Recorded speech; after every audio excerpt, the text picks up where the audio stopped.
LifeLock, how can I help? The IRS said I filed my return, But I haven't. 1 in 4 tax-paying Americans has paid the price of identity fraud. What do I do? My refund, though. I'm freaking out. Don't worry, I can fix this. LifeLock fixes identity theft guaranteed and gets your money back with up to $3 million in coverage. I'm so relieved. No problem. I'll be with you every step of the way. 1 in 4 was a fraud-paying American. Not anymore. Save up to 40% your first year. Visit LifeLock.com/podcast. Terms apply. Hey everybody, Rand, Will, and I had a conversation about MF Doom. That's all caps. And afterwards, had to nerd out about Final Fantasy VII a little bit. Come on, man. Just had to. So here's some of that conversation. Oh yeah, I thought it was great. It definitely made me want to go back and revisit some of those songs and things. And but yeah, it gave me all the feels. I knew they would make some changes here and there and kind of stretch some moments out, and I was okay with it.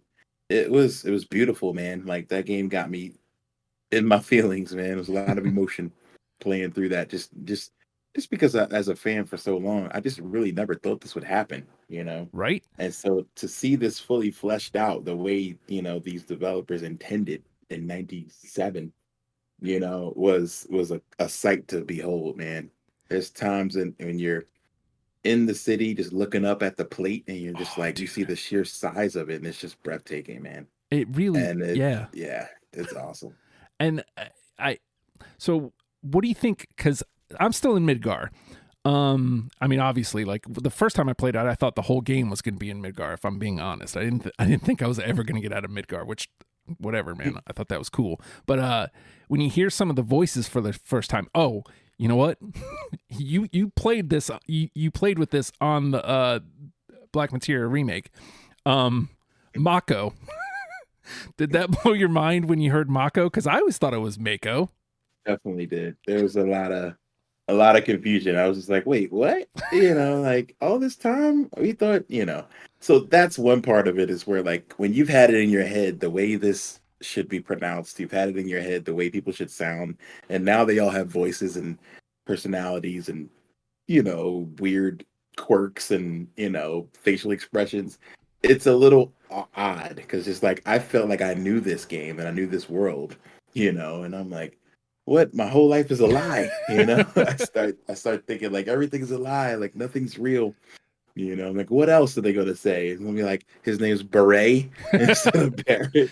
Like, I just kept thinking, like, being prepared for, like, some other strange change. But from friends of mine who are into Japanese culture, they're very clear about it, that I think that there is no long vowel sound after a consonant.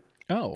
So I think it's a very common thing to not have an A sound, like Mako. It'll be Mako. So I don't know. Like, some friends already knew that, and I guess in other shows, I think in was it Legend of Korra or some other show, they say they have Mako and they pronounce it Mako. But I didn't think so. Mako, let's call the whole thing off. That's not funny, Justin. It's okay. But if you'd like things that are fun and or funny, the conversation is After the Fact number 68, and you can get that by going to patreon.com/ohhijustin. The rest of that conversation, Final Fantasy VIII, we go over Rand's list, stuff like that. You just check that out. $1 gets you in the door. And if you'd like to hear our conversation on MF Doom, Deprogrammed is available on all podcast platforms.